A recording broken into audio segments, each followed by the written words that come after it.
Well, we were putting the new razor to work, trying to haul the old edge out.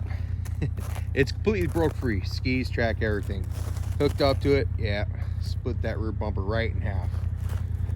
We barely even tugged on it. Maybe these hooks are sharp, who knows. It's the first time I've ever used this little retractable thing. No, they ain't that sharp. It's not exactly smooth on the inside, but whatever. I don't know what to bring in.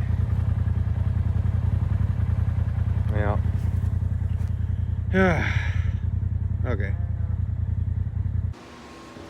Alright guys, so we pretty much completely failed getting that edge or whatever in the garage. So I opted to just pull in whatever was closest to the garage, and I happen to have this sled sitting right outside the door. So you've been staying up to date, watching the videos. I know it's been a while since I uploaded, but if you pay attention, you'll know what sled I brought in. So here it is. That's right. We got this beautiful 98 XC700. I say beautiful. I know the seats tore up, whatever. It's got this beautiful shit on the handlebars, but the hood is freaking beautiful on this thing. Super, super nice. It's got a little ouchie, not in the hood though, just in the side bumper. So I can get that straightened out. Oops. But I can get that straightened out. Story with this thing, the motor was totally locked up. I got it to free up. I never did try to start it. I got the original motor pulled out. Yes, the battery. This thing has electric start, which is freaking mint. At one point, looks like someone did take care of this thing. Like, they straight up got grease all over the jack shaft to keep it from rusting up, it looks like. But, so, I need a motor for this thing. I was kind of planning on, it's a disaster, but I was planning on building another motor. That's the motor that came out of it. Planning on building another motor. That one's a good bottom end. And I know that because I wrote good on the cases right there. It's just kind of chilling, but it needs crank seals and reseal the cases, top end, yada yada, whatever. I have all the parts to do it, minus seals, gaskets. But so I bought another set of Pro X pistons, which you can see I have out right here because I was actually weighing them, seeing what the weigh. They 360.3 grams on one, 360.4 on the other, identical weights. However, I pulled these out just for comparison. These are actually like 550 pistons, which I got on accident one day. Pro X brand piston rings. These new ones came with Riken Industries, Taiwan. I've never heard of the brand. I'm really not into putting a brand I've never heard of in. I mean, they might be alright. I don't know.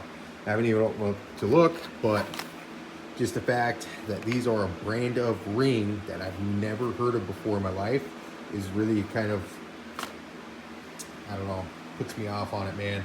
The pistons, I like these Pro X pistons, but I'm not so sure about these Riken Industries rings. Yeah, so I'm not sure what to do there. So I don't know if I really want to build a non-vest motor for it with all new stuff. No, my original plan was to put a 700 vest in it. I'm good 700 vest. It's dirty, yeah, but that's a good motor. Super fresh. If I were to drag it out, show you the pistons look brand fucking new in it. The issue there is updating everything on the sled to accept. All right, so to put it in perspective, my idea was I wanted 700 vests, I wanted perk, all that stuff. I was going to update everything to like how an 04, 05, 700 would be.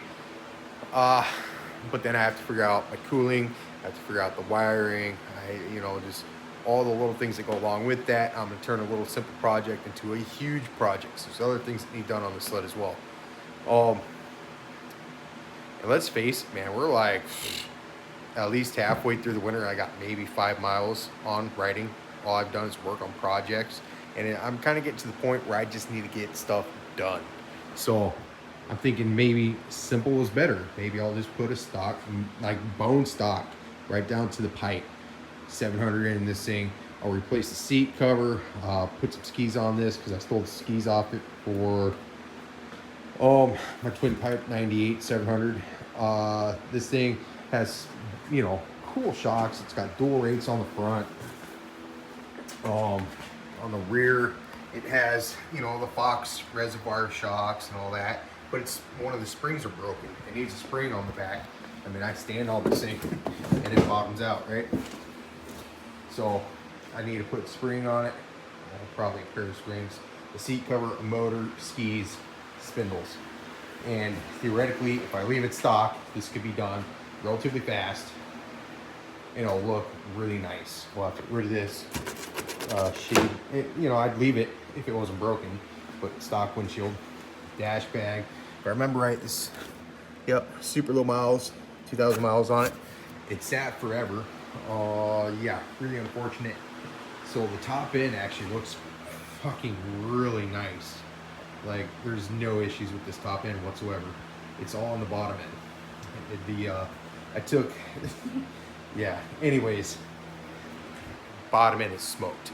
It sat too long, and that's really all there is to it. The bottom end got water in it somehow and rusted up.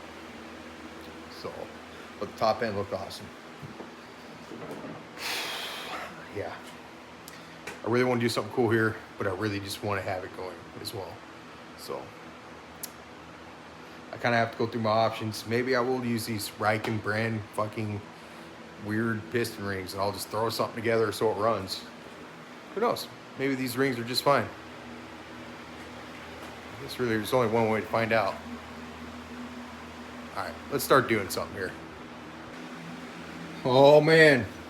I actually found one water pump that feels freaking amazing. It's not even wore out. This is the original from this sled. And if accurate, it says it only has 2,000 miles on it. Almost believable, because that's the nicest one of these that I've seen in a long time. Well, I kind of want to go with the blue theme on this sled. It's already got like blue bar hooks, blue snow flap, blue skid plate. Let's put some blue player skis on it.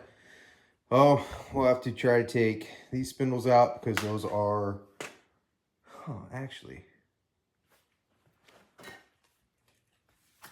compare. That's pretty big. Okay, yeah, those are the wrong spindles for sure. The splines are much more aggressive. So we'll have to take the, oh, I guess the groove is on the wrong side too, it looks like. Yeah, so these have to come off. I already have these because I beat the old bushings out of these and all kinds of stuff, and I gave up. I ended up stealing the spindles and skis and everything from this one for my other 98 XC700 that we twin piped and everything and built the motor for. And I want to build the motor for this one. However, I need crank seals, base gaskets, head gaskets. It's Monday, Polaris is closed, so that's a no-go. So I'm gonna move forward on other things I can do, like getting these skis put on this sled, using those spindles with brand new bushings and hardware. So let's get started on doing this, I guess. So naturally, one came out super easy, that one not so much, to the point that I've actually broken half the bolt. I'm gonna go ahead, get the air hammer, and try to drive the rest of it out. Well, after playing with it for a while, I noticed this little gem. So those are trash. Gosh dang it. It's so fucking hard to find skis now, it's unbelievable. I put a post on Facebook last month or 2 months ago or something, trying to find any player skis. Nothing. And I'm cheap, so I don't want to go fucking brand new. But I gotta figure something out here. This sucks. But anyways, I'm probably gonna end the video here, because I don't know what skis to put on this sled. And yeah, kind of out of parts. I'll go to Polaris tomorrow, pick up some crank seals, base gaskets and head gaskets. Well, at least get the motor put back together and get moving forward with putting a motor in this thing. At least we'll have that part done. And then I guess I'll post on Facebook again. Still looking for skis. See what happens. Anyways, stay tuned until next time.